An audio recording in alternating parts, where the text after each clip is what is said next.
que puede asistir cualquiera, está muy enfocado a la educación y a educadores. La estructura del evento constará de 3 partes.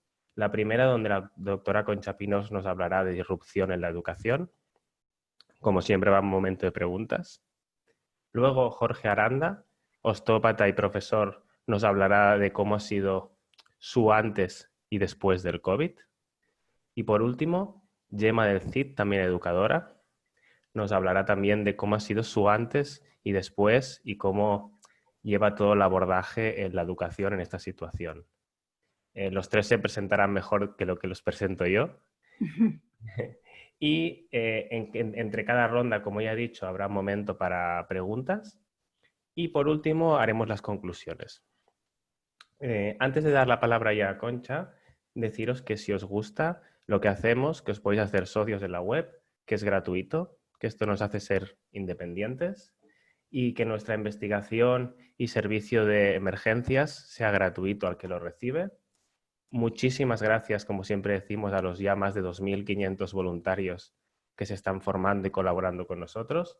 También a todos los que hacen donaciones, tanto instituciones como personas.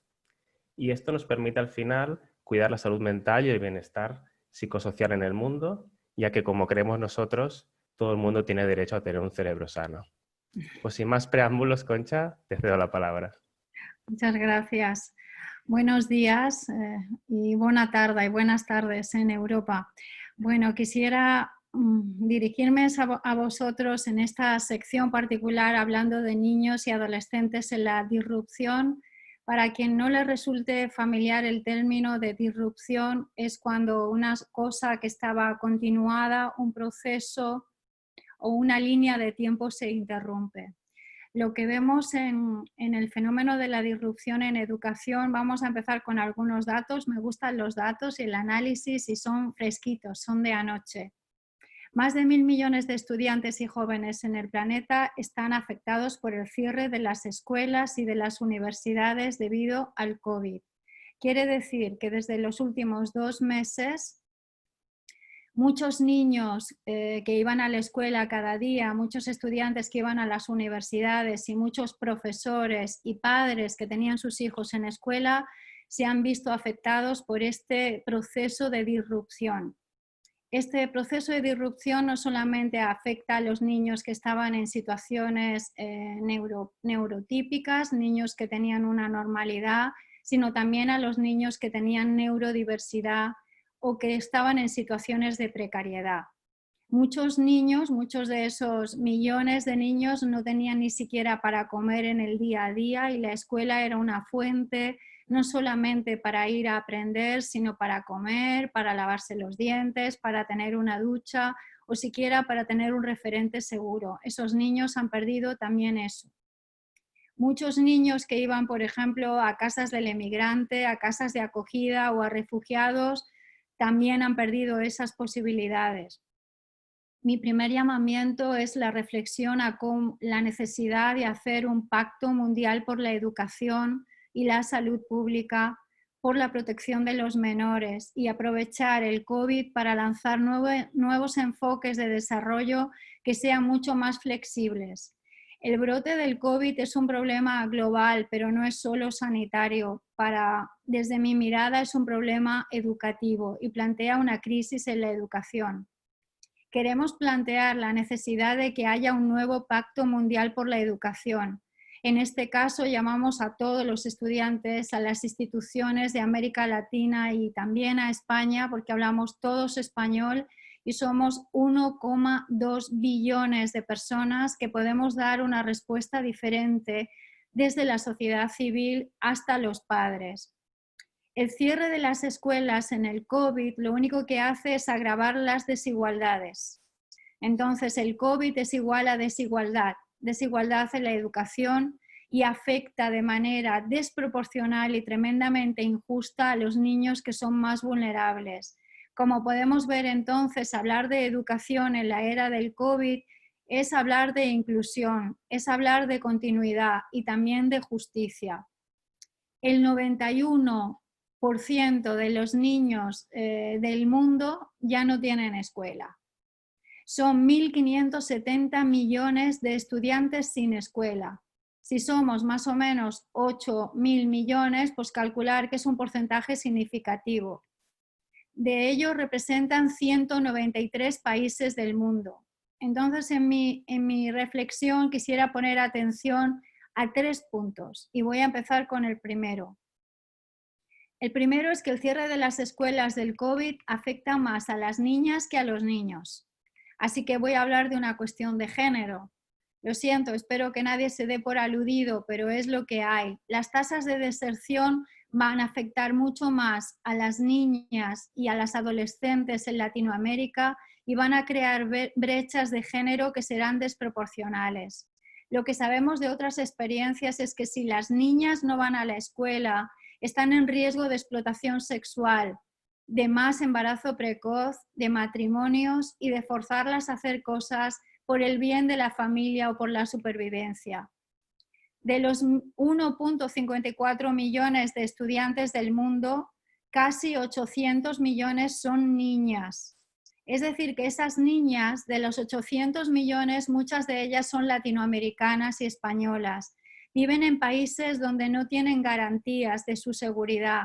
Ya la educación era una lucha y si no podemos asegurar que viven en un contexto donde se garantizan sus derechos, las disparidades de género serán bestiales. Netamente estaban intentando equilibrarse. En el caso de las niñas emigrantes, de las niñas que estaban en la calle, de las que estaban intentando buscarse la vida con un mínimo de precariedad. No quiero dar cifras de países para no criminalizar a ningún estado, es un problema global y también en África, pero focalicémonos en Latinoamérica. Estas brechas van a crecer. En el caso de las niñas que viven en casos de refugiados, que son desplazadas o que forman parte de las minorías étnicas de pueblos originarios de Latinoamérica, las proporciones son más devastadoras. Una niña que pertenece a ese grupo tiene solamente el 30% de probabilidades de acceder a la escuela referencia a otras niñas normales. Entonces podemos empezar a comprender los efectos económicos del COVID, no solamente en materia de los niños normalizados, sino en materia de los niños que no estaban normalizados y sobre todo en materia de niñas y de adolescentes. Sabemos que el impacto de las niñas, que pueden ser potencialmente futuras madres, impactará en el cerebro de sus futuros hijos, que pueden ser hombres o mujeres.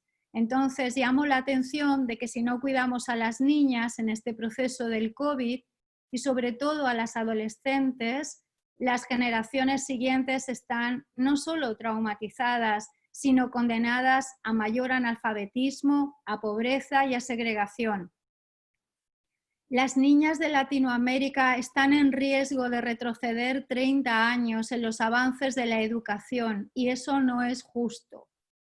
Las lecciones aprendidas de lo que hemos visto de otras crisis, como por ejemplo el ébola, es que las escuelas se vacían, los sponsors no quieren mantenerlas y aprovechan todo eso ciertos grupos fundamentalistas para que las mujeres y las niñas vuelvan atrás unas cuantas décadas.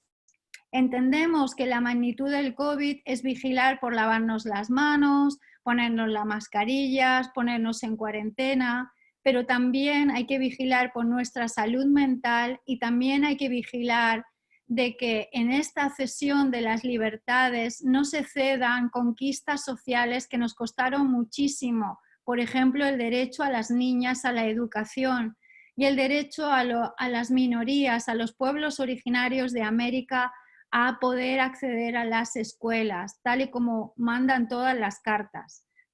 El cierre de las escuelas va a producir un aumento de la vulnerabilidad y de los abusos, no solo físicos y sexuales, porque las niñas van a tener que venderse para sobrevivir y tener lo mínimo, sino también entre los pares y entre las familias.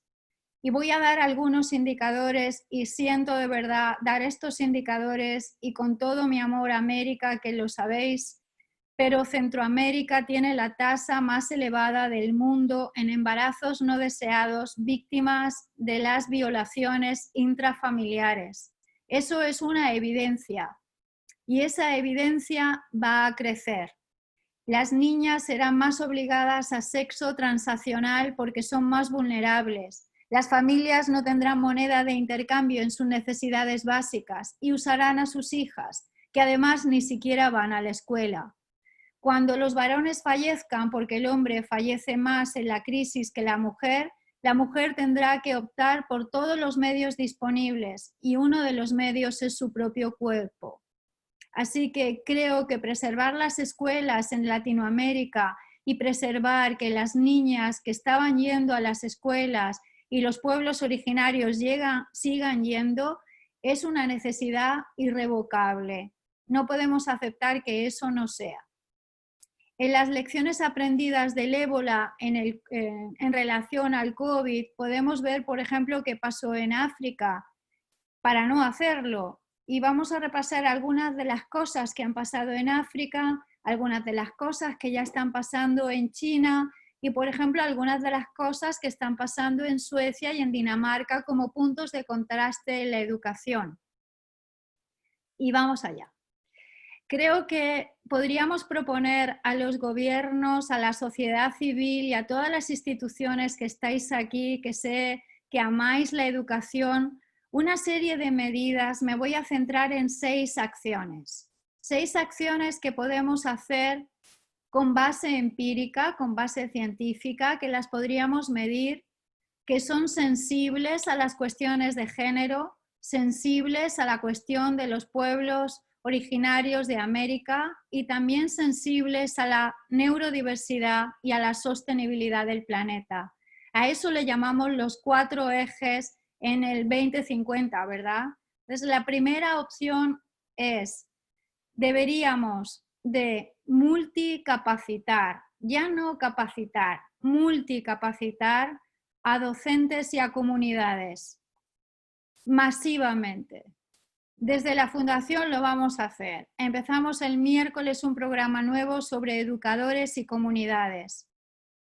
Un programa que trabaje multilateralmente, reduciendo la brecha que hay entre los docentes, el personal escolar, los padres y las comunidades educativas. Son 4 elementos. Esos 4 elementos se tienen que unir. El padre se tiene que tomar la responsabilidad de aprender más de educación porque ahora tiene a los hijos en casa y no puede, como dirían los mexicanos, poner la papa afuera, ¿verdad? Pues es así, ahora lo tiene que hacer. El personal escolar que a lo mejor no tenía un rol tan activo, incluso estudiantes de pedagogía del último año que esperarían acabar su propedéutica, van a tener que saltar a la arena de la educación. Así que tienen que hacer más esfuerzos para capacitarse antes y mejor en este periodo de disrupción. Si me preguntáis cuánto vemos el periodo, vemos 2 años. Y de nuevo lamento ser agorera, pero prefiero ser una realista pragmática y situarme en un escenario de transición de 2 años que no mentir y decir que son 10 días, un mes y volveremos a las escuelas. Los niños no soportan que les mintamos. Así que mejor que trazaremos un escenario bastante normal y serán como 2 años. Deberíamos de garantizar que hay nuevos métodos para la enseñanza a distancia y eso exige que la educación sea justa. Eso no significa que todos los niños de América y de España tengan un ordenador, ni siquiera wifi. Esa no es la realidad. Así que si la solución es quédense en la casa y hagan clases por ordenador y no tienes ni que comer, lo siento, señores, no me vale esa solución. Todos los programas de enseñanza a distancia deben de garantizar la justicia social, incluir la conciencia comunitaria, incluir a las niñas en primera persona, a los pueblos originarios de América y a los niños neurodiversos. Ese es el primer punto, la primera reflexión. La segunda es que los docentes y todas las comunidades debemos de ser sensibles a las dificultades de aprender a distancia. Muchos pueblos y muchas familias no tienen acceso a las soluciones digitales. Así que tenemos que evaluar cuáles pueden ser nuevos enfoques a la hora de mandar nuestros materiales a los hogares. Si son escritos, si son radios, si son televisiones. Pero debemos de garantizar la justicia a la hora de programar estructuras de aprendizaje que permitan a cada ciudadano de Latinoamérica a su propio ritmo y ojalá fuera en su propia lengua, soportar y seguir aprendiendo la carga tan fuerte que le supone el COVID y no desproporcionar más la brecha. Ese es el segundo punto. El tercer punto es evaluar cómo la brecha digital está creando más sesgo de injusticia. Así que nuestras soluciones tienen que ser también dar competencias digitales a las niñas, a los pueblos originarios y a las personas que son neurodiversas para mantener la justicia y la inclusión en materia de aptitudes, habilidades y garantizar que todo el mundo está incluido en este proceso y no solo los que tienen 5G. Lo siento, no puede ser. El siguiente punto es que muchos niños tenían en la escuela un núcleo del servicio básico. Cuando las escuelas están cerradas, las niñas y los niños y los jóvenes no tienen esos servicios básicos. Por ejemplo, la comida, la seguridad o la ropa o incluso las mascarillas. Me han llegado fotos de niños indígenas de Centroamérica haciéndose mascarillas con hojas de árboles. Debemos de convertir las escuelas en puntos de acceso, en apoyo psicológico, distribución de alimentos y trabajar en todos los sectores que garanticen servicios sociales alternativos y apoyo psicosocial y psicoeducativo, sea de mensaje, sean mensajes de texto, teléfono, radio o cualquier otra forma de comunicación que podamos usar con los niños y sus familias y sus docentes. En el siguiente punto me gustaría capacitar más a adolescentes e implicar a los jóvenes. Sabemos que los adolescentes son una materia preciosa en todo cambio social y el único rol que les hemos dado a los jóvenes es simplemente quédate en casa. Pero los adolescentes van a moldear las decisiones sobre su educación, modelos de trabajo, hábitos y comportamientos, incluirlos en el desarrollo de estrategias en el COVID y en que aporten nuevas formas de empoderamiento y política es muy sabio. Os invitaría a crear consejos de adolescentes para que aportaran ideas para las escuelas, para el aprendizaje a distancia, ideas sobre sus experiencias y necesidades, sobre sus grandes retos y sueños e incluirles en un movimiento potente porque ellos tienen capacidades muy altas. Y en el último punto me gustaría garantizar que hay de verdad un regreso a la escuela. Cuando estamos viendo lo que pasó en el ébola es que se destruyó y aún no se ha vuelto a construir. Si vemos qué está pasando en China, incluso en Suecia o en Dinamarca, es que el degoteo es muy lento. De los países que supuestamente han pasado el COVID y ya llevan como más o menos un mes, no con una estabilidad total, pero con una cierta estabilidad, ni siquiera el 10% de los niños han vuelto a la escuela, entre un 5 y un 8. De países como Dinamarca o Finlandia e incluso China, en lo que se llama las grandes ciudades de UNESCO, que tienen recursos. Entonces, ¿cómo podríamos empezar a pensar el retorno a las escuelas? Es importante. ¿Cómo lo vamos a hacer? ¿Vamos a hacer lunes, miércoles y viernes van los niños y martes y jueves van las niñas? Entonces vamos a dar una visión de género en el retorno. Vamos a dar una visión de separación. ¿A quién vamos a dar más prioridad que vuelva a la escuela? ¿Van a ser las niñas que tienen hijos a su cargo? ¿Las madres embarazadas? ¿Los jóvenes que están en riesgo de exclusión? ¿O van a ser los que hicieron los deberes que van primero a la escuela? Me gustaría hablar sobre cómo volvemos a la escuela y de qué manera. Permitir que el escalonado de la escuela sea de una forma justa es también una manera de garantizar el acceso a la educación y también reconocer que el proceso de aprendizaje que hemos hecho comunidad educativa no sea en vano. Necesitamos que la escuela se capacite. Y en los últimos minutos que quiero emplear antes de dar paso a las preguntas, Pablo y Ceci, quiero tratar un segundo punto importante que es la tecnología.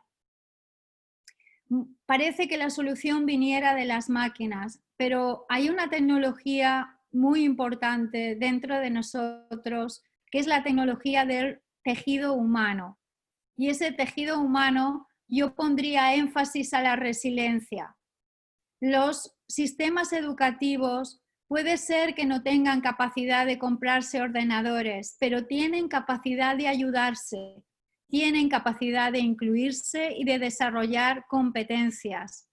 El desafío no puede ser comprar más dispositivos y plataformas. El desafío es la resiliencia en el tejido humano. Dar más educación psicoafectiva, sobre todo incluir a los más vulnerables. Y para eso necesitamos construir una plataforma multilateral en competencias que nos permita a todos capacitarnos y que sea gratuita. Ese papel desempeñado en esa plataforma yo creo que es el altruismo. Hay que aprender de las experiencias de cada cual y lograr extenderla. La urgencia no es solo sanitaria, es una urgencia de justicia. Y la comunidad internacional y Latinoamérica ha demostrado que juntos, si nos unimos, podemos garantizar la continuidad del aprendizaje e invertir en el poder transformador de la tecnología humana. Los humanos tenemos capacidad de ser resilientes y de crear nuevas estructuras de pensamiento, nuevos productos y nuevos servicios juntos. Y si es la tecnología, entonces debe de ser una tecnología más justa. No creo que la solución es dar paso a que los profesores sean sustituidos por robots, ni que las aulas sean sustituidas por ordenadores. El intercambio de conocimiento lo hemos hecho de humano a humano. Y creo que es importante poner atención cómo, aunque los seminarios y todo lo virtual crezca, tenemos que tender a volver a nuestra humanidad compartida. Y esa humanidad es lo que puede ser que sea diferente. Cada mañana donde yo vivo sale el sol y veo el Pacífico. Y cada mañana cuando veo a cada padre y a cada madre que no puede llevar a su hijo a la escuela, y a cada profesor y a cada psicólogo que le gustaría abrazar a sus estudiantes y pacientes si no puedo, pienso en el tremendo sacrificio que estamos haciendo todos. Me gustaría deciros que el sacrificio será corto, pero no lo sabemos. Mi invitación es que tenemos que seguir trabajando juntos para que el sacrificio tenga sentido. Gracias.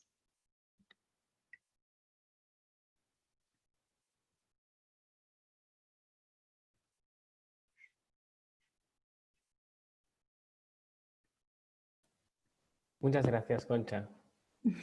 Que me ha costado que me activaran el micro. Pues, Ceci, no sé si ves preguntas en el chat que puedas resumir o decirnos las más destacadas que veas. Sí, tengo aquí unas preguntas para compartir. La primera es, tener claridad de la fuente para señalar que las niñas son las que son más afectadas. La claridad de la fuente la aporta UNESCO y Naciones Unidas, son datos de anoche. Luego los comparto si queréis, son sus últimos informes. Ahora mismo hay 1,584 niños sin escuela, de los cuales 760 millones son niñas. Gracias. La siguiente pregunta es, ¿qué tan probable es que el COVID afecte el cerebro como parte de las secuelas a futuro? No solo es probable, sino que es demostrable. El COVID va a afectar a todos los seres en 3 regiones y más a los niños que están en ventanas de aprendizaje particulares. Va a afectar al núcleo central del cerebro, al hipotálamo, va a afectar a las áreas límbicas y va a afectar a los lóbulos. La amígdala, en la región de la amígdala y las áreas límbicas regulan las emociones y también regula la representación de la memoria, y la memoria tiene que ver con el aprendizaje. Además, los niños, los chiquitos, están en una ventana neuroplástica muy fuerte, son más permeables a los impactos, y los adolescentes también. Entonces, no es lo mismo ser un niño en un tramo de edad, se verá más afectado que otro. Y también quiero poner más atención a niños que han sufrido la discriminación por lo que sea, o el miedo, el terrorismo, la miseria, el hambre, el miedo, la violencia intrafamiliar. A eso les afecta más. O imagínate que eres un niño que está en una silla de ruedas, pues más aún. Entonces el COVID te afecta dependiendo de cómo era tu vida antes del COVID, de cuáles son las circunstancias que la sociedad te garantiza.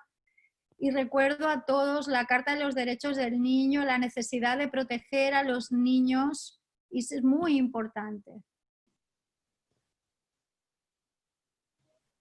Y la otra pregunta es, ¿qué estrategias pueden desarrollar desde ahora, desde el aislamiento, tanto padres que están acompañando a la educación de sus hijos, como los educadores también desde sus casas? Y a futuro también la resiliencia.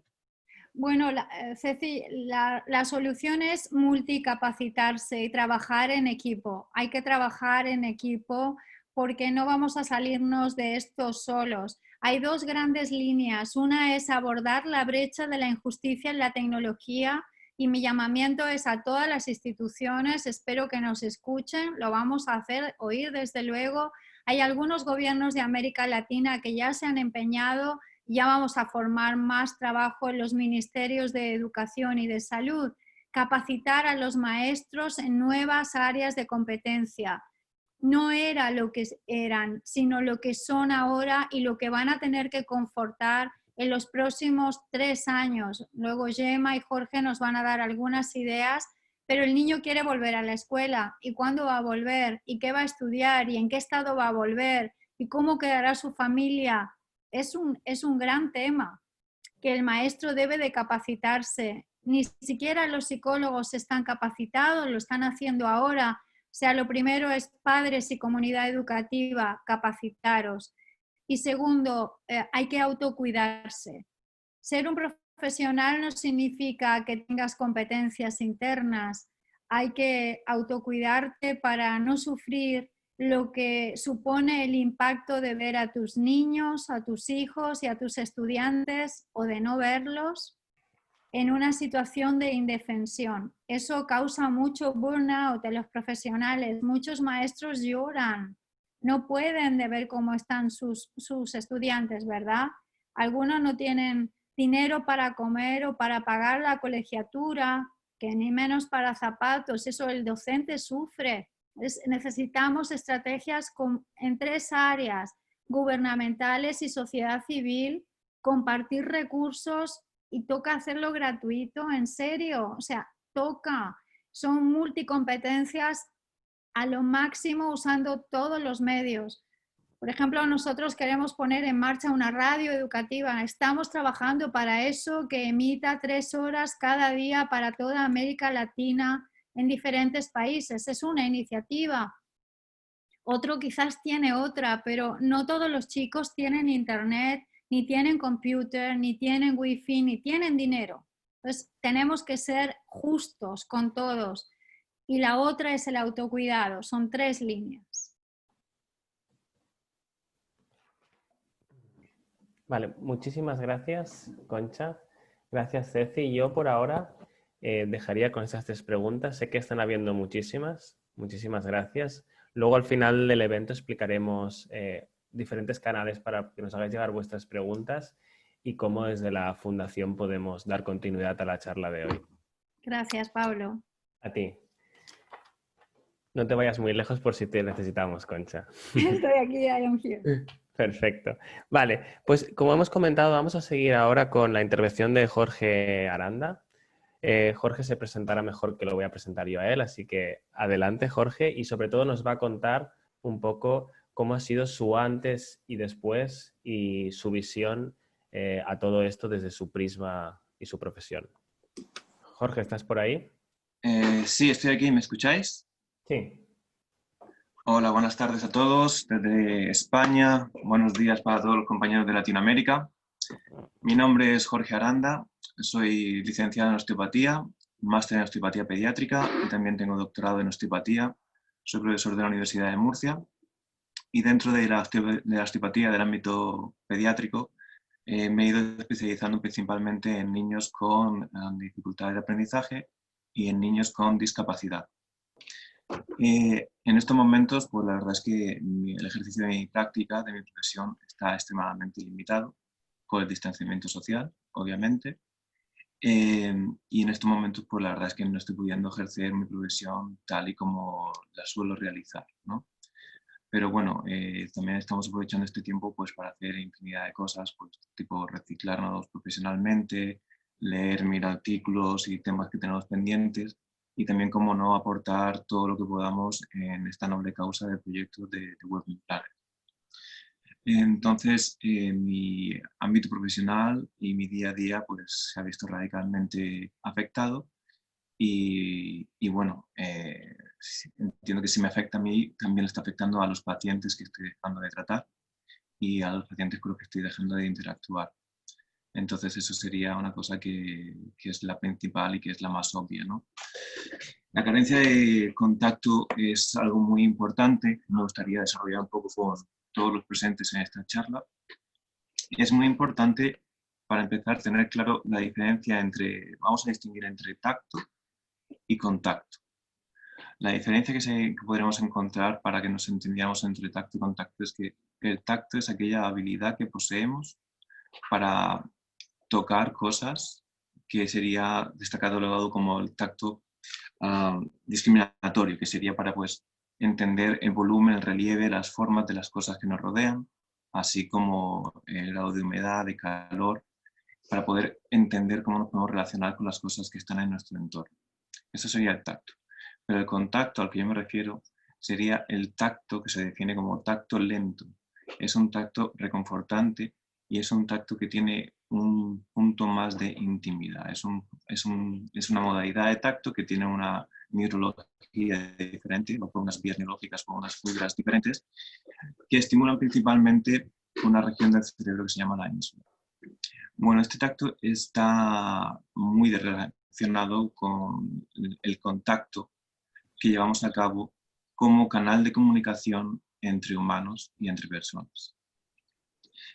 Esto es muy importante. ¿Por qué es importante?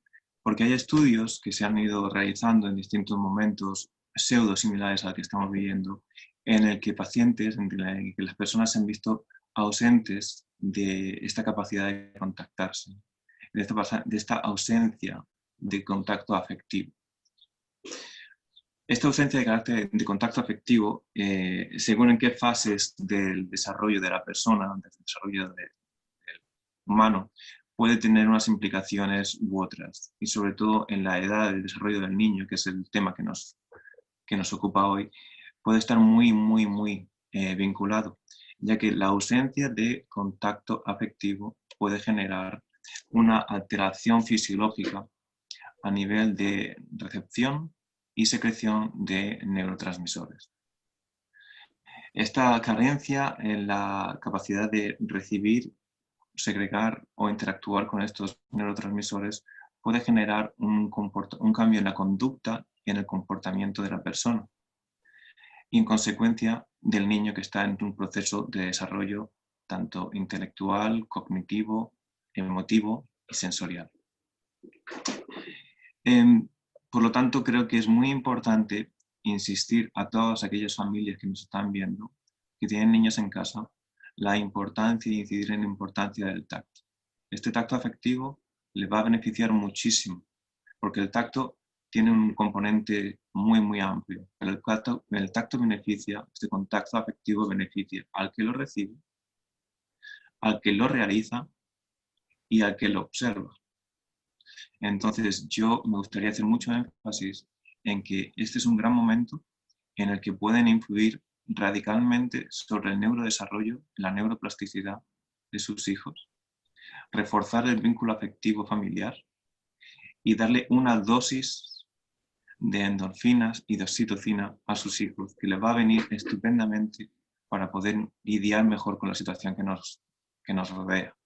Pero no solamente para el niño que recibe esta caricia afectiva, este contacto, sino también para toda aquella mamá, aquel papá que realiza ese gesto. Y también para el hermanito o cualquier otra persona que esté en la familia, en la situación de confinamiento, que observa. Entonces, es una manera de dinamizar toda esta situación, de hacerla mucho más humana y que si alguien tiene algún tipo de duda, pues que no le quepa duda de que tiene un gran efecto terapéutico, fisiológico y psicológico sobre esas tres componentes, como decía, el que lo recibe, el que lo realiza y el que lo observa. Esa es la principal aportación que me gustaría hacer hoy con mis compañeros. La verdad es que no sé muy bien cómo vamos de tiempo y por eso me gustaría saber si por el momento hay alguna pregunta al respecto. Sé que tenemos programado, como estaba comentando la doctora, hacer estas intervenciones, este programa de radios y demás, en las que podemos desarrollar más estos temas, así como dar algunos ejercicios y pautas o simplemente algún tipo de juegos que podamos realizar en casa para poder desarrollar esto de un modo más efectivo y eficiente, a la vez que divertido y entretenido para toda la familia y para todos los que estamos en estas situaciones. Muchas gracias. Perfecto, Jorge, muchísimas gracias. Pues Ceci, no sé, por el chat, preguntas al respecto para Jorge, que puedas identificar y seleccionar 2 o 3 que consideres de relevancia, por favor.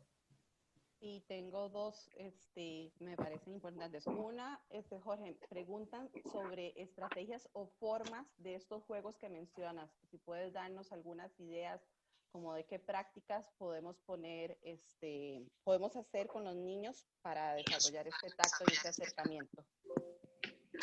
Sí, claro. Este tacto afectivo está estudiado que una de las principales áreas del cuerpo que se ven más expuestas por el tipo de fibras que encontramos en la piel sería la región que va desde la nuca, la parte posterior del cuello, hasta la región lumbar. La región lumbar es la parte baja de la espalda, más o menos como a la altura del ombligo, ¿vale? Al ombligo, pero por la espalda, todo que sería la parte posterior. Y para que este tacto sea lo más eficiente y efectivo posible, tendría que estar efectuado a un ritmo de 3 centímetros por segundo. Entonces, hacer una caricia por toda esa región de la espalda puede ser extremadamente positivo. Esto es algo demasiado técnico que acabo de comentar, pero podemos hacerlo de un modo muy sencillo. Podemos hacer juegos como, por ejemplo, dibujar una letra y que el niño la adivine, o dibujar una palabra a lo largo de toda la espalda con un dedo y que el niño después adivine qué palabra es, o simplemente empezar a bajar el dedito por la espalda y que el niño te diga si hasta dónde ha llegado. ¿Ha llegado hasta tal punto? Ah, no, pues te has equivocado. Y después que el niño se lo haga al papá. Que el niño le diga, a ver, te voy a dibujar un color. Y que el niño dibuje la palabra azul, la A, la Z, la U, la L. Y que después el papá tenga que adivinar qué color ha sido.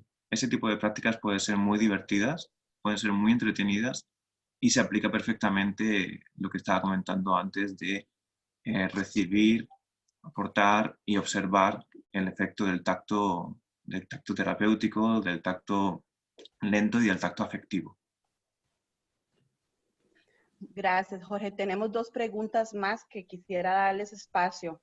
Una es cómo se puede hacer en el caso de este tacto con niños autistas, por ejemplo, que el contacto físico es más difícil, es la primera. Y la segunda es cómo podemos promover esto sabiendo que tenemos limitaciones ahorita de ese contacto o de estar cerca de los niños en cuanto a los núcleos y seres queridos. Bueno, con respecto a la segunda pregunta de cómo podemos promover esto, obviamente lo tenemos que promover única y exclusivamente con aquellas personas con las que estemos conviviendo y pasando este tiempo de confinamiento. Tenemos una gran limitación por ese lado y bueno, esto aunque es muy importante en los niños, también es un gran regulador emocional, psicológico y fisiológico para el adulto.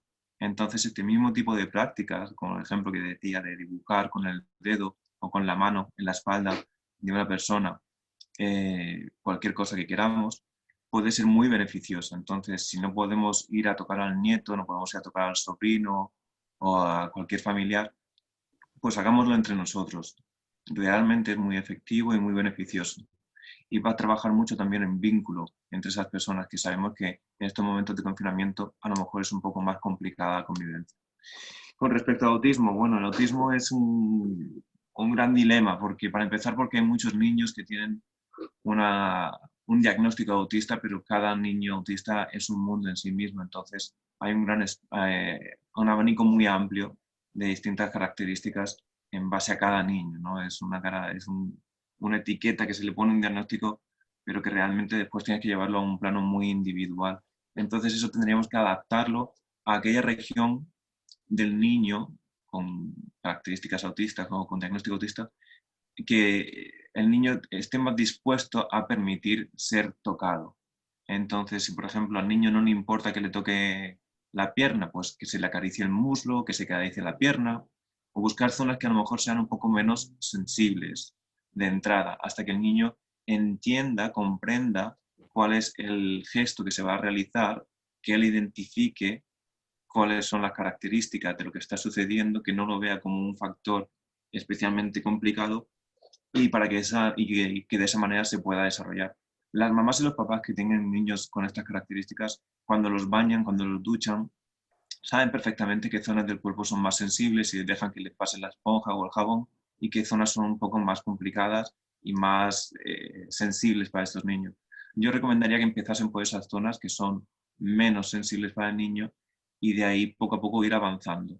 Pero aunque nos quedásemos solamente en esas zonas menos sensibles, ya sería un gran logro. Ujú. Perfecto, muchas gracias, Jorge.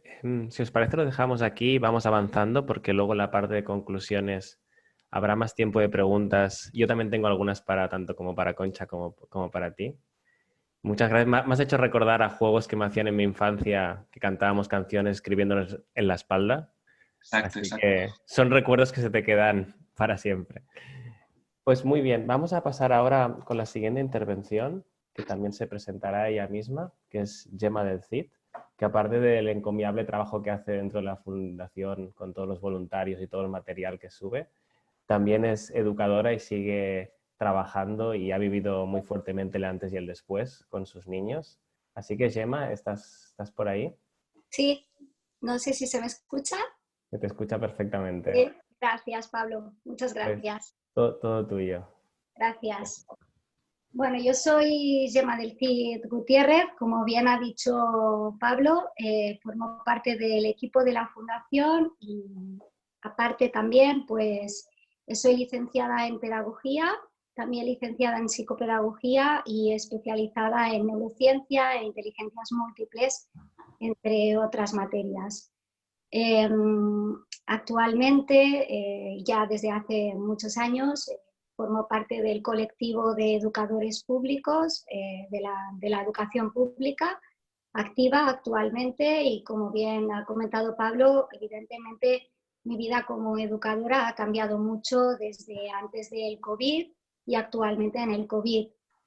Mi papel, mi rol dentro de la educación era atender a aquellos colectivos más vulnerables dentro de la institución, de la propia institución educativa, ya bien sea por colectivos con dificultades de aprendizaje o bien de contextos desfavorecidos, entre otros aspectos o otros ámbitos que podamos incluir dentro de la vulnerabilidad y la educación.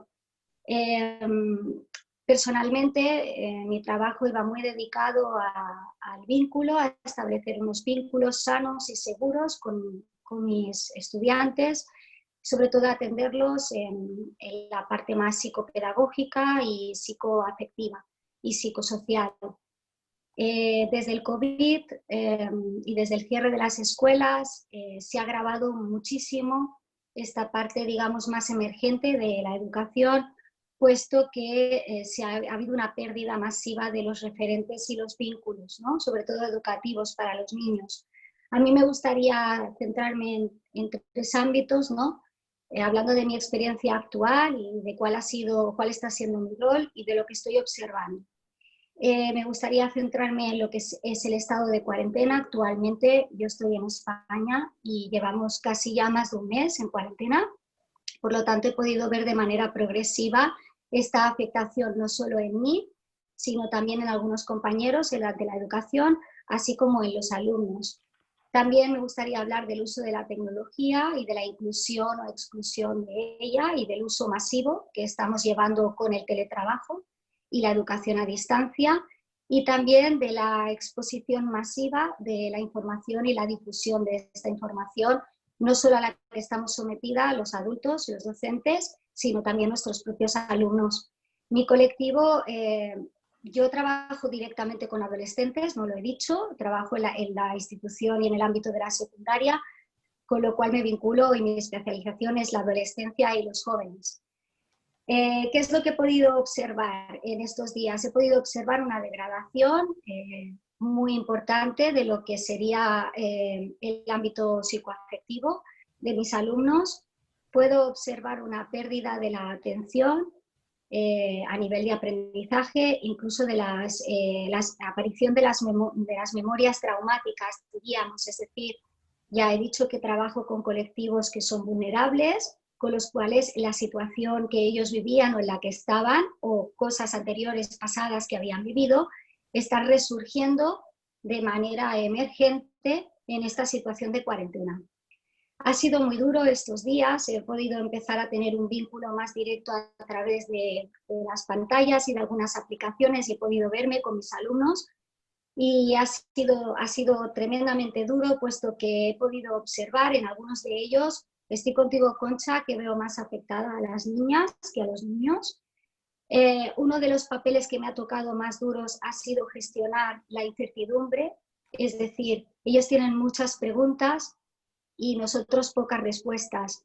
Es decir, antes éramos unos referentes o éramos aquellas personas que teníamos respuestas para ellos, y ahora nos encontramos que no tenemos unas respuestas que darles. He encontrado también muchos bloqueos en la negación, es decir, tenemos que tener en cuenta que los adolescentes, su vínculo más seguro es la amistad y lo social, es decir, el compartir socialmente. Para ellos es lo más importante, salir, estar con sus amigos, compartir momentos, y eso ha desaparecido de sus vidas. No solo han desaparecido sus amigos, sino incluso también aquellos que los padres están separados y han tenido que decidir si se quedan con uno o se quedan con otros. También teniendo en cuenta que algunos de ellos han cogido papeles tremendamente duros en casa, puesto que sus padres no pueden salir o viven con personas mayores, con lo cual ellos se encargan de ir a hacer la comida, de ir a comprar, hacer la comida, es decir, lo que es salir a la calle les toca salir a ellos, con lo cual también el rol de ellos ha cambiado también mucho en casa. Veo muy afectada al colectivo de las niñas y sobre todo hacer hincapié en la negación. Les cuesta mucho, y yo lo entiendo, entender que la situación ha cambiado y que las vidas que ellos llevaban no las pueden llevar, y peor aún cuando ni siquiera puedes decirles cuándo van a volver a sus vidas anteriores. Es decir, ellos están en un estado de negación, muchos de ellos, de no querer aceptar la situación, puesto que sí que la ven y ven que es real, pero tienen la esperanza de cuándo vamos a volver. Una de las preguntas que más me hacían es cuándo vamos a volver a la escuela, incluso teniendo en cuenta que hay niños que eran absentistas, es decir, que no venían a la escuela, pero en esta situación ellos vuelven a querer ir a la escuela. O incluso nosotros que vivimos en costa, ¿cuándo vamos a ir a la playa? ¿Vamos a poder ir a la playa? Es decir, tienen muchas preguntas y esto les está creando una incertidumbre muy fuerte que les está afectando a nivel psicológico y psicosocial. Otra de las cosas que me gustaría puntuar también es la pérdida de los vínculos seguros en lo que respecta a la gestión de las emociones. En la educación habíamos hecho un gran camino hasta ahora y nuestro reto era cada vez más trabajar las emociones e incluir, digamos, el ámbito del trato individualizado de la persona, del tacto, de atender, de aportarles algo más allá que iba fuera de lo puramente académico. Y esta situación, lo que yo observo es que ha agravado todavía más esto, todo este camino en el que habíamos avanzado, parece como que se ha perdido. También hemos perdido lo que sería el trabajo en línea o cooperativo. Desde mi punto de vista o desde mi rol, trabajaba mucho con servicios sociales, es decir, otras entidades, psicólogos que atendían a los niños a nivel privado por diferentes situaciones. Todo esto se ha quedado paralizado. Estos vínculos, este trabajo cooperativo también se ha separado, con lo cual hemos dejado aún más esta brecha, la hemos dejado más abierta. E incluso los propios profesionales nos está costando volver a reprogramar y decidir cómo vamos a volver a establecer estos nuevos vínculos de trabajo estando desde casa sin poderlos atender directamente. Con lo cual creo que hay que hacer mucho hincapié en lo que serían las redes de trabajo multidisciplinar o holístico en cuanto a la situación de cuarentena y de COVID en nuestros adolescentes y nuestros niños, ¿no? De cara a los profesionales he podido observar también muchas cosas desde mi propia experiencia y también de cara a mis propios compañeros o colegas que tenemos dentro del ámbito de la educación. Lo que veo es que, claro, claramente vamos muy perdidos. Evidentemente no estamos formados para llevar esta situación y hemos tenido que reiniciarnos de una manera impulsiva, ¿no? En esta situación. Como bien decimos a veces, apagando fuegos, ¿no? Es decir, se han ido abriendo cosas y hemos tenido que ir apagando fuegos sin tener unas líneas muy concretas de lo que vienen de los gobiernos, de lo que vienen a nivel de institución o de ayuntamientos, ¿no? Con lo cual esto también ha creado una libertad o un poco un espacio para que cada docente, cada profesional o cada comunidad educativa también decida o vaya tomando decisiones sobre la marcha de cómo lo vamos a hacer. También es verdad que veo que se hace mucho hincapié a lo académico, es decir, hay mucha preocupación, sobre todo en colectivos que están en una situación de paso hacia otra etapa educativa, como serían nuestros alumnos que están acabando la secundaria y van a empezar su camino profesional, así como los que están acabando la etapa del bachillerato y tienen, digamos, el año que viene tendrían que empezar pues las universidades, los ciclos formativos, etcétera. Hay mucha preocupación sobre ellos, con lo cual se hace mucho hincapié en lo académico, en no dejar que se pierdan los contenidos, en cómo vamos a hacer para poderlos preparar, ¿no? Para que no vayan perdidos si el año que viene se inician estas formaciones. Y eso a veces deja un poco al margen, ¿no? Lo que sería aquello puramente más afectivo o más emocional, que yo personalmente es lo que veo que actualmente tendríamos que hacer más hincapié. También veo que ha emergido mucho el estrés y la ansiedad, evidentemente no solo en los alumnos, también en los docentes y en los profesionales. Y también añadir que tenemos que tener en cuenta también que veo afectaciones físicas, no solo psíquicas, sino físicas, en cuanto a pues, cosas como ha dicho Jorge, que también incluso nos está afectando a los profesionales que estamos haciendo el teletrabajo o que estamos trabajando con nuestros alumnos a distancia. Hay una carga masiva de lo que sería el trabajo expuesto a las pantallas y esto está generando otro tipo de afectaciones que creo que deberían observarse y también tenerse en cuenta. Y en este contexto lo que veo es un retroceso, ¿no? Es decir, ahí sí podemos trabajar desde casa, la tecnología, todo está muy bien. También tenemos que tener en cuenta que estamos en España, un contexto donde sí, la mayoría tienen internet, algunos tienen recursos, otros no. Y también tener en cuenta lo que ha dicho Concha, ¿no? O sea, estamos hablando de países que ni siquiera tienen estos recursos o los tienen a mano, con lo cual todo esto se agrava mucho más. Pero a mí me preocupa precisamente los países que están más desarrollados y que tienen más tecnología, que esto sea una vía ahora de decir, bueno, pues como podemos trabajar desde casa y las clases las podemos hacer desde casa, ¿no? Seguir en esta línea. A mí personalmente como docente me preocupa mucho mantener una educación a distancia en esta situación y que se alargue y que esta sea la vía o la que piensen que es la vía mejor para poder continuar con la educación. Me gustaría pararme aquí porque he hablado de muchos conceptos y bueno, no sé si hay gente que me quiera hacer preguntas concretamente. Muchísimas gracias, Gemma. Gracias. ¿Cómo tenemos el chat, Ceci? Si hay algunas preguntas y luego procederemos al cierre. Gracias. Les comparto un par de preguntas. Una de las que están preguntando es, por ejemplo, en lugares donde tenemos hogares infantiles, donde ya no llegan personas a visitarlos, ¿qué podrías recomendar para que se pueda generar este mayor contacto o puedan sentir este acercamiento en estos momentos?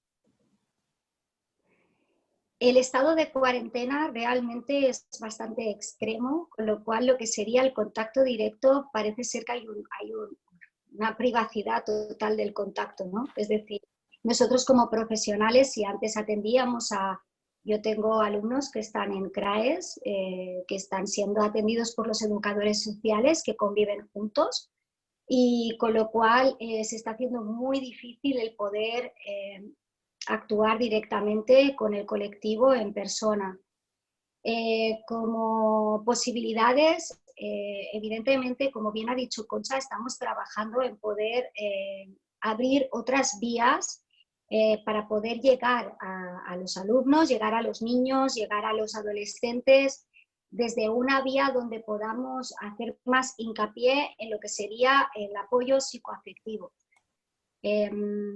Mientras que esta cuarentena o estas medidas sean tan extremas, posiblemente nos va a dificultar mucho a los profesionales de la educación y del apoyo psicosocial o psicoafectivo poder atender a las personas que los necesiten, a estos colectivos directamente, con lo cual vamos a tener, como bien he dicho, que reorganizarnos y establecer redes multidisciplinares y redes de equipos de profesionales holísticos, de manera holística, que podamos trabajar en red. Esto sería algo muy importante para no dejar de atenderlos en todos los ámbitos. Gracias. Hay varios comentarios y dudas sobre estrategias, ¿verdad? Que incluso recomendaría que esto pueda ser una sesión posterior de justamente cómo prepararse para no limitarnos únicamente a una educación por herramientas virtuales como es el Zoom, sino que haya otras formas para que también educadores y padres que están asumiendo la educación puedan trabajar todos estos temas de enseñanza. Evidentemente vamos a tener que explorar nuevas vías, vuelvo a decirlo. Estamos utilizando las vías que tenemos más a mano o que conocemos, las más directas, pero evidentemente vamos a tener que explorar nuevas vías, puesto que yo soy la primera que pienso que el tema virtual nos favorece mucho el contacto y la comunicación, pero no es la única vía ni la única solución. Yo personalmente, como docente, pienso que todos nos vamos a tener que de alguna manera actualizar nuestra formación, es decir, pese a que yo soy pedagoga, tenemos que tener en cuenta que muchos profesores no son especializados en educación, es decir, son especialistas en su materia, en su ámbito, historia, matemáticas, lengua, pero ya de por sí nos faltan muchas herramientas de cómo atender a nivel educativo y psicoafectivo al alumnado. Y ahora más que nunca nos va a tocar volver a formarnos y reactualizarnos dentro de esta nueva situación. Así que invito a las personas, nosotros, como bien ha dicho Concha, vamos a ver un programa para educadores en el cual yo soy la primera, que pese a que llevo muchos años estudiando con Concha, soy la primera que soy consciente de que como educadora lo necesito para mí, para autocuidarme y a la vez también para poder cuidar a aquellos que yo estoy atendiendo, ya sea desde el ámbito académico o desde el ámbito educativo o afectivo, independientemente de ello. Es decir, invito a los profesionales de la educación y a las comunidades educativas a que se actualicen, a que nos reorganicemos para encontrar nuevas herramientas que nos ayuden a poder llevar esta situación que parece ser que no es una situación corta, que va a ser una situación larga, y pienso que tenemos que un poco ubicarnos, poner los pies en el suelo y tener en cuenta que lo que habíamos aprendido ya no nos sirve o poco de ello nos va a servir. Muchísimas gracias, Gemma. Si os parece, vamos a proceder al cierre, que lo que vamos a hacer es, voy a hacer un mini resumen sintético de lo que se ha hablado hasta hoy. Luego os haré unas preguntas que pondré un sujeto entre Concha, Jorge y Gemma, pero libremente, si queréis hacer un debate sobre estas preguntas, bienvenido sea. Y por último, esta vez, el cierre final me gustaría que lo hiciera Concha en cómo podemos ayudar desde The Wellbeing Planet o qué plan podemos proponer para esta comunidad educativa, si os parece bien. Entonces, de la forma más sintética posible, voy a empezar a resumir. Si veis que algo no estáis de acuerdo, me interrumpís los tres ponentes, por favor. Vale, por un lado, ha empezado la doctora Concha, nos ha hablado mucho de datos, ha citado las fuentes de estos datos y ha puesto ha incidido mucho en la inclusión y en la justicia como elementos, que no puede ser que aborden toda esta crisis. El abordaje siempre debe ser desde la inclusión y desde la justicia.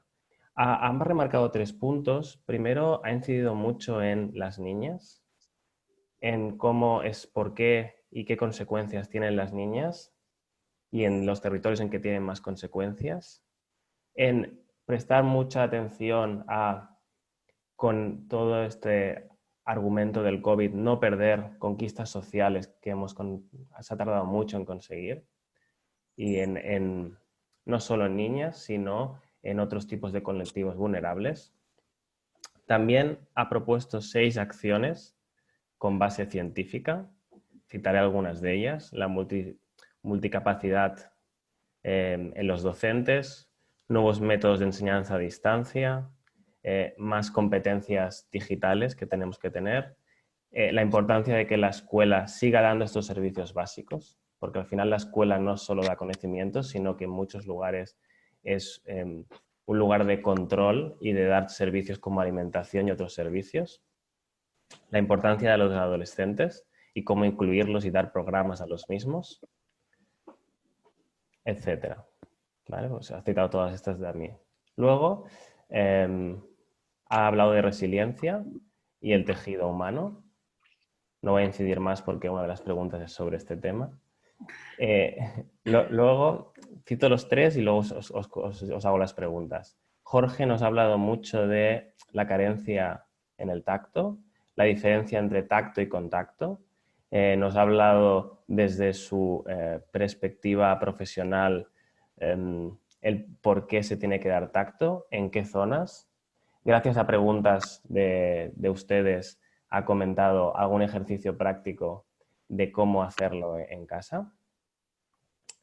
Y Gemma nos ha hablado del vínculo, nos ha hablado que lo que más le ha costado es este vínculo sano y seguro que era el rol que ella ejercía, el poder seguir manteniéndolo, cómo el COVID le ha afectado esta situación, cómo está viendo también, digamos, enlazando con lo que decía Concha, cómo ve en que las niñas les afecta más y en los adolescentes.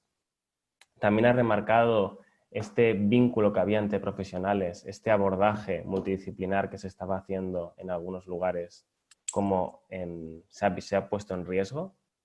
También ha remarcado que no sea esto un retroceso en trabajo emocional, en su caso ha comentado.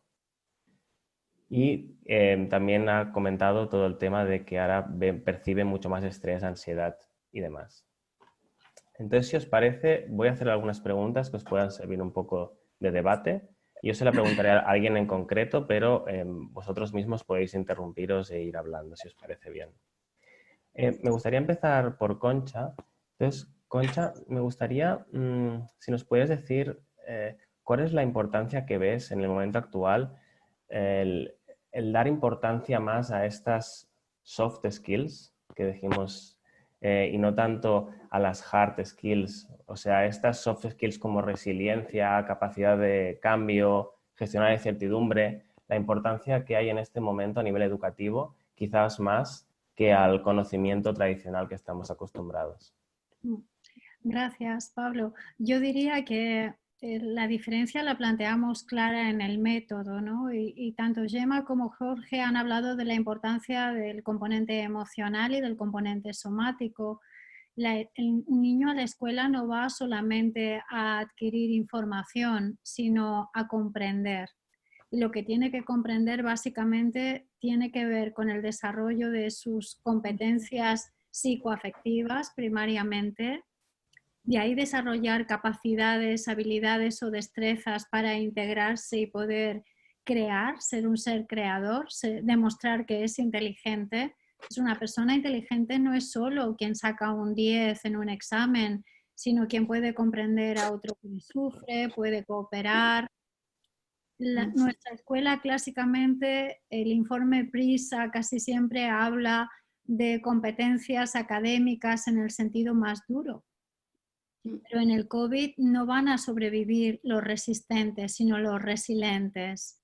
Y la resiliencia tiene otra estructura, tiene que ver con la capacidad de adaptarte, de apreciarte, de reconocer tus sentidos, tus percepciones, de fiarte de eso, de mantener el optimismo o de estar unidos frente a la adversidad. Neuroevolutivamente es claro, no sobreviven las personas más resistentes, sino los más resilientes. Así que yo creo que el músculo del COVID es la resiliencia. Muchísimas gracias, Concha. Voy a ir haciendo preguntas aleatorias a los tres y, por favor, también os podéis interrumpir entre vosotros si queréis. Jorge, me gustaría ver si puedes decirnos algún otro ejercicio, y también una cosa que pensaba mientras me hablabas es si quizás esta falta de contacto que tenemos con el exterior, si ejercicios imaginarios o visualizaciones de que tocas o tienes contacto con un amigo o con alguien, también añado a Concha en este debate, afecta a áreas parecidas en el cerebro o también podrían ser útiles, aparte de lo que es el propio tacto con los 4 o 5 miembros o los que sea de la familia que compartas. Gracias por la pregunta, Pablo. Las visualizaciones son importantes, pero creo que me gustaría reforzar el concepto del tacto. El tacto es muy importante, el contacto es muy importante porque este tipo de tacto afectivo va a conectar, va a desarrollar, va a activar la ínsula, una parte del cerebro, que nos proporciona una capacidad, o aumenta nuestra capacidad de desarrollar la interocepción. La interocepción es el ser consciente de lo que sucede en nuestro interior físico de nuestro cuerpo. Entonces, un contacto reforzado, un contacto afectivo, como habíamos comentado previamente, reforzado, puede ser una gran herramienta para después proceder a hacer más ejercicios de interocepción, de tomar conciencia, porque se te ha despertado, porque se te ha activado a través de este tacto afectivo, de cómo te sientes y qué estás percibiendo en tu interior, que sería uno de los componentes que comentaba Concha, ¿no? El componente emotivo, cognitivo y el somático.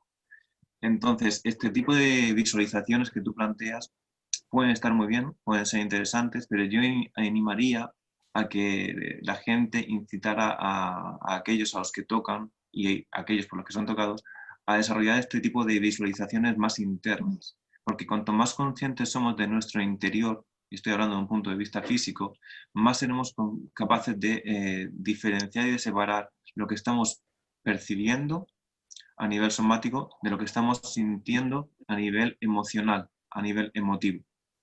Y entonces creo que eso podría ser aún más interesante que la visualización en sí de estoy abrazando a mi compañero o demás, que son también muy interesantes, muy positivas, pero bueno, desde mi aportación pues me gustaría contribuir con eso. No sé si la doctora Pinós, Concha, tiene algún comentario con respecto a las visualizaciones de abrazos y con compañeros. Claro, gracias Jorge porque has sacado el elemento de la intercepción y quisiera hablar de la propercepción, ¿no? Sabemos que la realidad se constituye en un 5% es como real y el resto tiene que ver con la percepción. Y hay dos tipos de percepción que hemos medido en materia neurocientífica. Una es la que acaba de hablar Jorge, que es la intercepción, es la capacidad de percibirnos a nosotros mismos desde nosotros mismos. Así que hacer ejercicios sobre qué pasa y cómo me siento y empezar a sentirnos desarrolla una relación más sana en las áreas de la ínsula, y la ínsula tiene que ver también con las regiones de las áreas límbicas, que es nuestra afectividad. Pero también la propercepción es interesante, que es la capacidad de percibir a los demás después de haberme percibido a mí mismo. Es decir, que yo no puedo percibirme a mí mismo si no es siempre en relación a otro.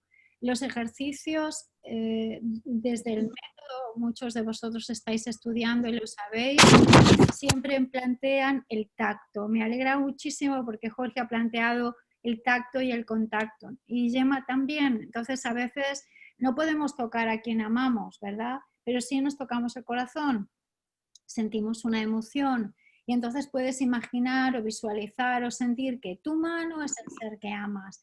Pero ¿ves tú la diferencia, Pablo? Es que en uno solo lo visualizo y no lo ejecuto, y en otro lo visualizo y lo ejecuto, que es como dice Jorge, como dice Gemma. Por lo tanto, si la visualización puede ser un sustituto del acto de tocar y de estar en contacto, la respuesta es no, en absoluto. Pero como no puedes, pues haces una representación del vínculo, y lo que haces es representarlo. Qué bonito, perfecto. O sea, digamos que no solo lo haces cognitivamente, sino que pones ahí emoción y somática, ¿no? Tocándote a ti mismo también. Primero lo haces somático, primero lo haces emotivo, lo reconoces en la somática y poco a poco lo pasas a la cognición. Un niño no tiene mucha cognición y eso no significa que no sienta y que no sea humano. Muchos humanos, la cognición no es su canal predominante, ¿verdad? Y volvemos otra vez a los esquemas de aprendizaje que son muy limitantes, solamente basados en la cognición.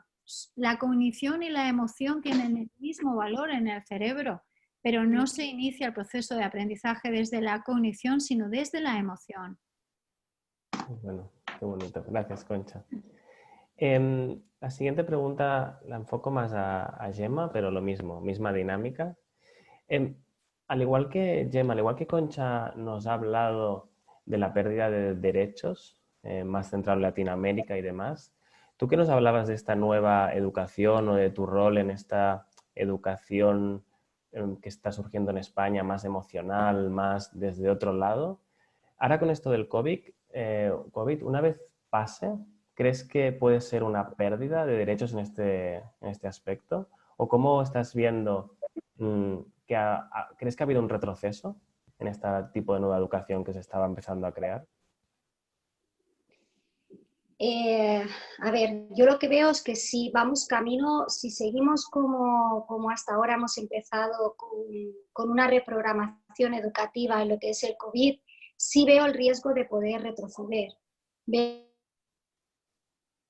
el riesgo de poder retroceder básicamente porque la parte, digamos, que ya es la que he comentado, afectiva, es la que estamos perdiendo. Y como bien ha dicho Concha, creo que es muy importante, no hay aprendizaje si no hay emoción. Es decir, el aprendizaje viene por la vía emotiva o motivacional.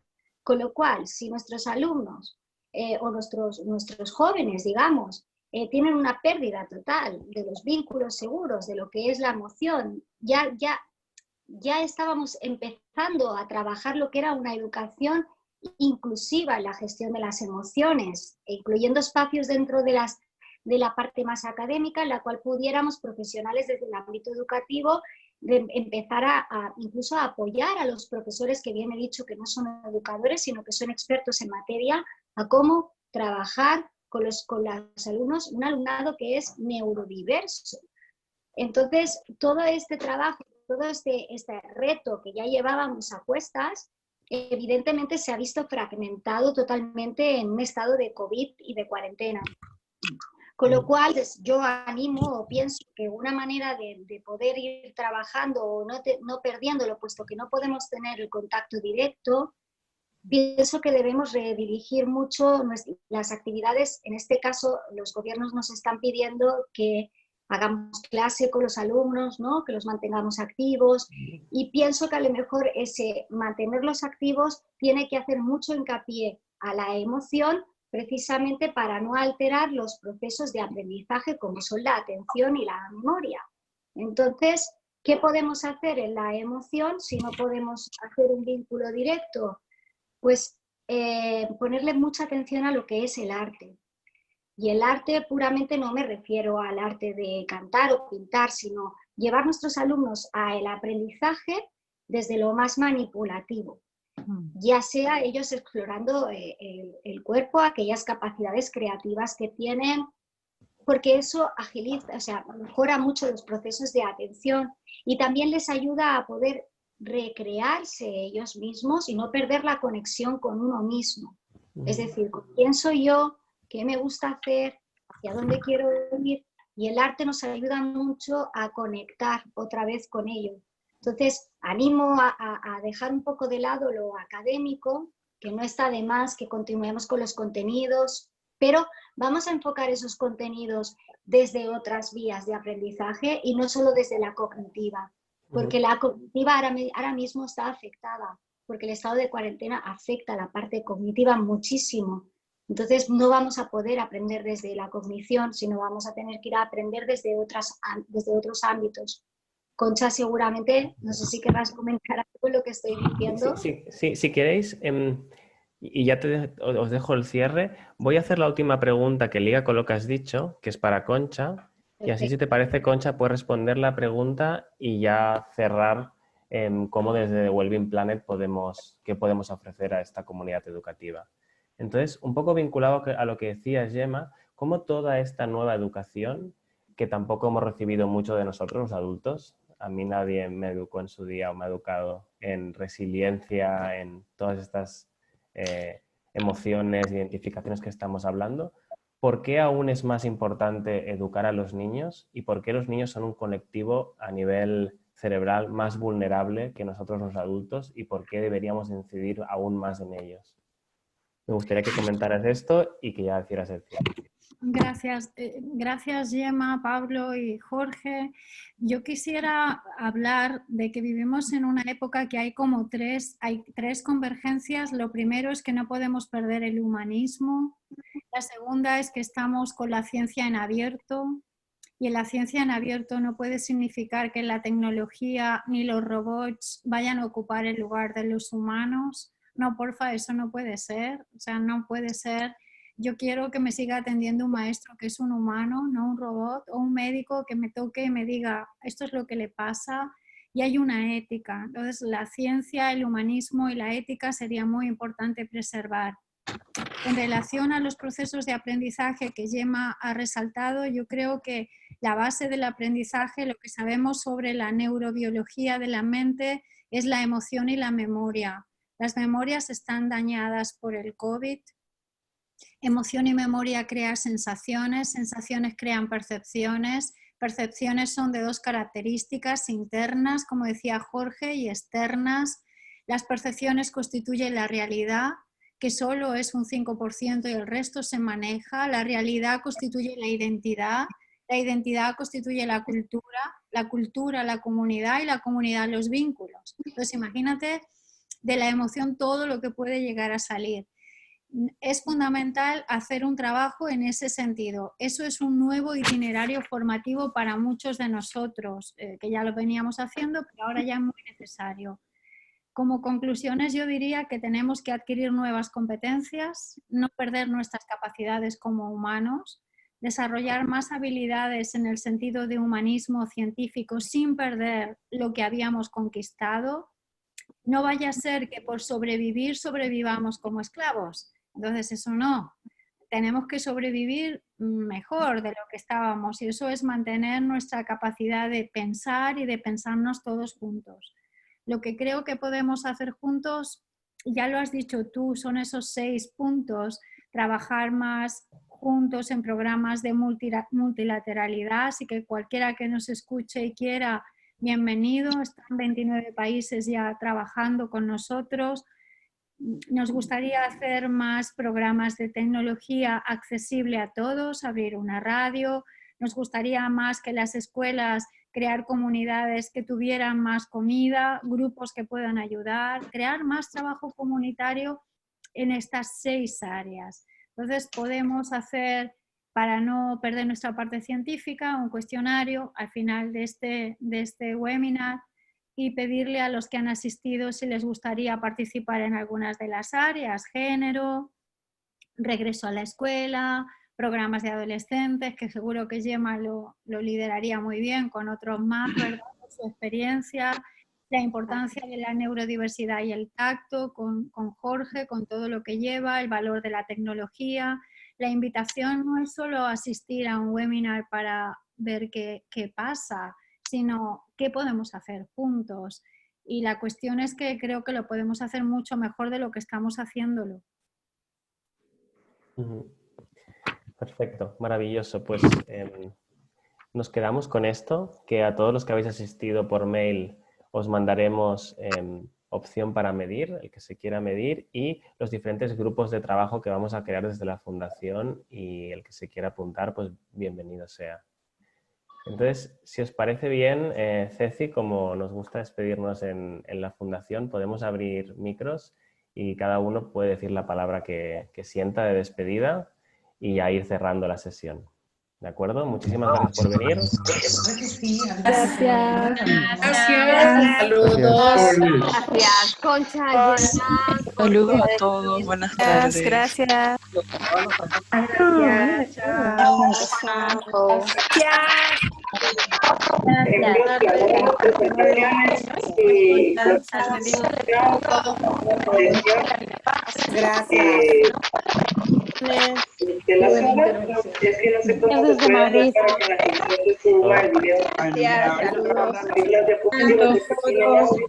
Me había mandado para la semana pasada.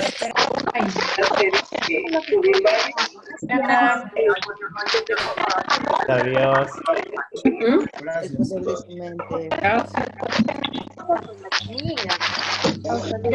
Interesante, gracias. Gracias a ustedes. Gracias de escuchar, muy amable a todos ustedes. Adelante. Gracias, hasta luego. Gracias por venir. Gracias.